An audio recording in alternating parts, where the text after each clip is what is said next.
Assalamualaikum warahmatullahi wabarakatuh. Kita berjumpa lagi hari ini. Apa yang akan kita pelajari hari ini? Nah, sebelum kita belajar, mudah-mudahan kita semua dalam keadaan sehat walafiat ya. Baik, kita hari ini akan membahas tentang lapisan bumi ya. Nah, barangkali kita sering bertanya ya, lapisan bumi yang kita tinggali ini sebenarnya tersusun atas apa aja sih? Nah, itu barangkali ya.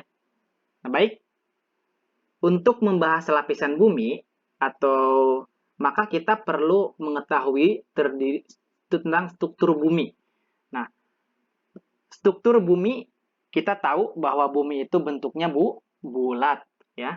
Nah, bumi yang kita cintai strukturnya itu atau lapisannya terdiri dari 3. Ada lapisan yang paling luar disebut juga dengan kerak bumi ya. Nah, ini kerak bumi atau lapisan yang paling luar atau disebut juga dengan lempeng bumi. Istilahnya sama aja. Nah, lempeng bumi atau kerak bumi ini terdiri dari 2. Ada lempeng samudra dan lempeng benua. Kemudian setelah lempeng bumi ada disebut juga selubung bumi atau yang disebut juga dengan ini mantel bumi atau selimut bumi ya. Nah, ini selubung bumi ini lapisan bumi yang paling tebal ya. Kemudian setelah selubung bumi, bumi kita ada inti bumi atau core. Nah, ada 2 ya, ada inti bagian dalam, kemudian ada inti bagian dalam. Nah, ini gambaran tentang kerak bumi atau lempeng bumi. Biasanya kita sebagai manusia, hewan, tumbuhan, nah ketiga makhluk hidup ini itu hidup di area lempeng bumi, khususnya di bagian permukaan ya. Nah, ini ada lempeng samudra, kemudian ada lempeng benua. Dan ini gambaran daripada lapisan mantel bumi atau selubung bumi ya. Ini jadi seperti ini strukturnya tentang lapisan mantel bumi penyusunnya ya. Jadi lapisan mantel bumi ini tersusun dari batuan. Nama batuannya adalah ini batuan silikat ya. Kemudian ini lapisan inti bumi bagian luar ya. Jadi lapisan inti bumi bagian luar ini tersusun atas zat cair ya. Zat cairnya apa aja? Nah, zat cair besi, kemudian nikel dan zat lainnya ya. Kemudian lapisan dalam bumi. Lapisan inti dalam bumi ya. Ini kalau lapisan inti luar tadi berupa cairan, kalau lapisan inti bumi bagian dalam itu padat ya. Terdiri dari apa? Terdiri dari padatan besi dan nikel padat. Kemudian selain tadi ketiga struktur bumi atau 3 lapisan bumi, ternyata bumi juga ada 3 komponen utama. Nah ya. Nah, 3 komponen utama bumi itu yang pertama ada atmosfer atau yang disebut juga dengan gas ya atau lapisan gas. Kemudian ada lapisan litosfer yaitu lapisan padatan yang menyelimuti bumi. Selain gas dan padatan atau atmosfer dan litosfer, bumi kita juga ternyata tersusun atas ini hidrosfer, air ya, lapisan air. Nah, jadi 3 komponen yang menyelimuti bumi ternyata adalah atmosfer, litosfer, dan hidrosfer atau gas, padat, dan air. Namun selain 3 komponen itu, ternyata bumi juga ada komponen lain. Nah, apa komponen lainnya? Yaitu kriosfer atau yang disebut juga dengan lapisan es ya. Nah, ini kita akan bahas atmosfer. Ya, atmosfer itu apa sih? Nah, atmosfer itu berasal dari bahasa Yunani ya. Jadi terdiri dari 2 suku kata. Suku kata yang pertama yaitu atmos yang berarti uap dan suku kata yang kedua ada spaira yang berarti lapisan. Jadi kalau digabungkan ternyata atmosfer itu adalah lapisan uap yang menyelimuti bumi ya. Ini bisa kita lihat. Kan tadi udah dibahas, ternyata atmosfer itu lapisan gas atau lapisan uap. Nah, ternyata gas terbesar yang menyusun atmosfer itu adalah nitrogen. Berapa? 78% nitrogen menyusun atmosfer, 21% oksigen, dan 1%-nya ini. 1%-nya ada argon, karbon, neon, dan lain sebagainya. Ternyata lapisan gas yang terbesar menyelimuti bumi apa? Nitrogen. Dan yang kedua terbesarnya apa? Oksigen, yaitu 21%. Ternyata oksigen yang kita butuhkan untuk proses pernapasan itu tersedia di atmosfer sebesar 21%. Nah, ini ada lapisan atmosfer ya. Lapisan atmosfer. Ternyata atmosfer itu terdiri dari 5 lapisan. 5 lapisan ini memiliki karakteristik yang beda-beda ya, karakteristiknya beda-beda. Ini ada lapisan berada bagian paling bawah atau terdekat dengan bumi sampai lapisan paling jauh atau terluar dari bumi. Ya. Nah, ini kalau lapisan troposfer, ini yang pertama lapisan yang paling dekat dengan bumi ini namanya lapisan troposfer ya. Ini sebagian besar aktivitas kita sebagai makhluk hidup ada di area sini nih, ya, berada di pada lapisan troposfer. Jadi batasnya sampai mana sih? Ini kurang lebih batasnya 10 km dari permukaan bumi ya. Kemudian itu cirinya. Lapisan kedua itu ada lapisan stratosfer. Ini kurang lebih 40 km dari, jadi 11 sampai kurang lebih batasnya ke 40 km ya. Ini lapisan stratosfer. Ya. Kemudian ada lapisan ketiga, ada lapisan mesosfer, kemudian lapisan termosfer, lapisan keempat yang paling jauh dari bumi, kemudian lapisan terakhir yang paling jauh dari bumi adalah lapisan eksosfer. Ketinggiannya kurang lebih 400 km ke atas ya. Nah, coba kita lihat. Nah, ini bumi kita, ini lapisan troposfer, ini kita hidup ada di lapisan troposfer ya. Kita makhluk hidup segala macam ya. Kemudian lapisan kedua ini stratosfer. Ternyata lapisan ozon ada di lapisan stratosfer ya.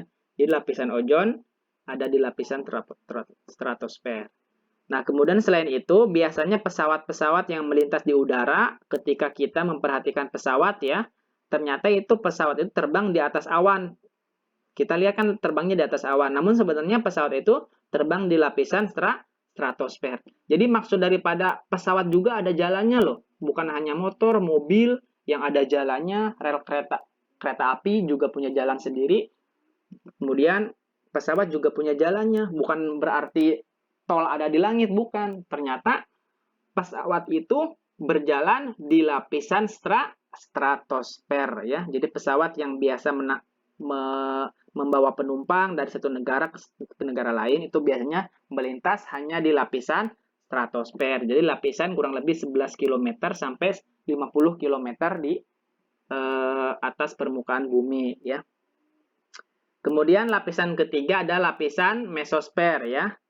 Kita tahu meteor sebelum nyampe ke bumi, meteor itu ada lapisan mesosfer. Nah, lapisan mesosfer inilah lapisan yang mengikis habis meteor yang akan jatuh ke bumi. Jadi sebelum nyampe ke stratosfer, troposfer, atau bahkan ke bumi, maka lapisan ini akan dikikis habis dulu di mana? Di mesosfer ini ya. Kemudian ada termosfer ya. Kita tahu, Anda tahu teleskop Hubble ya, teleskop Hubble ini milik NASA. Nah, ini mengorbit di mana? Mengorbit di lapisan termosfer ya.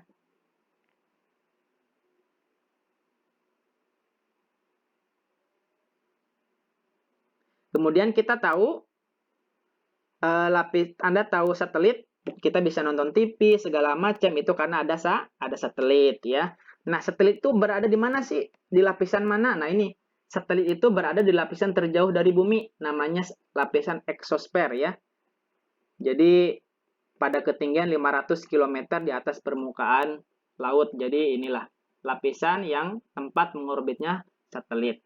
Nah, ini lapisan ozon. Nah, kita tahu tadi lapisan ozon ada di mana? Lapisan ozon itu ada di lapisan yang paling dekat dengan bumi ya. Apa fungsi lapisan ozon? Nah, lapisan ozon ini berfungsi untuk menyaring sinar UV atau sinar ultraviolet yang akan masuk ke permukaan bumi. Nah, ini adalah gambaran lapisan ozon dari tahun ke tahun ya. Ternyata dari tahun 1980 sampai 2010, kesimpulannya ternyata lapisan ozon itu semakin berlubang. Nah, ini yang harus kita waspadai. Jadi kalau misalnya semakin berlubang, gimana sih yang akan terjadi? Nah, yang akan terjadi adalah berarti si ozon ini fungsinya semakin berkurang. Jadi sinar UV yang harusnya disaring itu difilter itu tidak disaring sempurna sehingga kemungkinan ada sinar UV yang masuk ke bumi. Bagaimana caranya supaya lapisan ozon semakin baik kembali, tidak berlubang? Yang akan kita harus lakukan adalah reboisasi atau penanaman pohon kembali. Kemudian kita juga bisa mengurangi kendaraan ya. Jadi kalau nggak penting-penting banget atau bisa dilakukan dengan jalan kaki, ya jalan kaki aja ya. Nah, kita masuk ke lapisan komponen utama bumi yang kedua yang disebut juga litosfer. Apa itu litosfer? Litosfer itu artinya lapisan bebatuan yang menyelimuti bumi ya. Nah, lapisan batuan yang dimaksud itu merupakan lapisan batuan padat ya. Padat, batu emang padat kan yang berada di bumi. Kemudian kita juga akan mengetahui tentang gunung api ya, gempa bumi dan gunung api. Saat terjadi gempa bumi, apa yang harus kita lakukan? Ini ada 5 cara yang harus kita lakukan pada saat terjadinya gempa bumi. Ya. Pada saat gempa bumi, maka ketika kita berada di dalam ruangan, maka kita harus mencari tempat perlindungan supaya ketika terjadi runtuhan tidak terkena langsung kepada tubuh kita. Namun kalau misalnya kita bisa punya waktu untuk berlari, maka kita harus mencari ruangan ya, mencari ruangan terbuka ya, supaya kita tidak terkena runtuhan. Kemudian jika kita berada di dalam mobil nih, maka kita harus segera mungkin keluar dari mobil. Kalau misalnya kita berada di area pantai, maka kita harus segera mungkin untuk menjauh dari pantai karena dikhawatirkan gempa bumi yang akan terjadi itu bisa berpotensi tsunami. Kemudian jika kita berada di area pegunungan, maka kita harus mencari daerah yang tidak rawan longsor. Nah, itu ya. Nah, kemudian kita akan bahas tentang gunung api ya. Sebenarnya gunung api itu apa sih bahayanya ini? Jadi bahaya gunung api yang pertama itu adalah banjir lahar. Jadi kalau misalnya terjadi gunung meletus, itu yang harus diwaspadai adalah banjir lahar, kemudian banjir lapar, ada dikhawatirkan bisa terjadi tsunami, kemudian awan emulsi ya atau awan panas. Sehingga ketika kita di daerah kita ada gunung berapi dan ketika kita terjadi meletus, ini 4 hal inilah yang harus diwaspadai sehingga kita harus mengungsi ya. Namun biasanya kalau sebelum terjadinya gunung api juga ada informasi ya dari pemerintah tentang gunung api. Kalau misalnya ada status-status gunungnya kan, status pertama biasanya normal ya, normal. Itu biasanya berarti gunung apinya masih normal, tidak perlu khawatir. Kemudian tingkatan selanjutnya waspada, kemudian siaga sampai awas. Nah, itu ya. Nah, kita masuk ke komponen utama bumi yang ketiga, yaitu komponen hidrosfer ya. Apa itu komponen hidrosfer? Jadi hidrosfer itu adalah lapisan air yang menyelimuti bumi ya. Ternyata bumi yang kita cintai itu bukan hanya terdiri daripada gas, batuan, tetapi bumi juga tersusun atas air. Nah, namun kadar air di bumi itu jumlahnya tetap ya. Namun bentuknya aja yang beda-beda. Akan ada yang es, ada yang air ya. Nah, karena air ini memiliki siklus ya. Jadi kenapa sih jumlahnya tetap? Karena air punya siklus. Nah, siklus air itu disebut juga dengan siklus hidrologi atau disebut juga daur air ya. Nah, bagaimana prosesnya? Ini bisa kita lihat ya. Ini bisa kita lihat bahwa ternyata siklus air itu bermula dari evaporasi ya. Jadi semua air laut, air sungai, air yang ada di danau itu semuanya menguap atau yang disebut juga dengan evaporasi. Kemudian setelah menguap akan menuju ke pengembunan dan akan membentuk awan. Kemudian awan tersebut akan berjalan sesuai dengan arah hembusan angin ya. Kemudian penguapan akan terjadi setiap hari ya. Jadi penguapan itu kan terjadi setiap hari, kemudian mengakibatkan uap yang menjadi awan itu semakin banyak. Karena uap yang menjadi awan semakin banyak, maka jika awan sudah tidak dapat lagi menampung uap dari evaporasi, maka akan terjadi kondensasi, maka setelah itu akan menjadi air bersama turun ya. Jadi akan terjadi hujan bersama dengan proses terjadinya air hujan ya. Jadi kita kembali lagi gimana prosesnya? Ini semua air yang ada di laut, di danau, di sungai maka akan menguap ya. Nah, penguapan itu disebut juga proses evaporasi. Nah, penguapan itu akan menuju ke pengembunan. Nah, atau membentuk awan. Kemudian awan tersebut akan berjalan sesuai dengan hembusan angin, akan membentuk kondensasi. Jadi kondensasi itu adalah penguapan yang terjadi setiap hari yang terus terjadi sehingga uap ini akan terkumpul. Jadi semakin banyak. Ketika uap ini tidak bisa, jadi awan ini tidak bisa menampung uap, maka akan terjadi hujan. Sehingga hujan itu akan masuk ke aliran bumi yang kita cintai, bisa menuju ke tumbuhan, dimanfaatkan untuk proses fotosintesis dan masuk kembali ke tanah ya. Jadi itulah proses daur air sehingga jumlah air itu selalu tetap ya. Cuman yang tadi bentuknya beda-beda. Nah, itu barangkali yang bisa dibahas dari materi ini. Semoga bermanfaat. Terima kasih atas segala perhatian. Mohon maaf atas segala kekurangan. Assalamualaikum warahmatullahi wabarakatuh.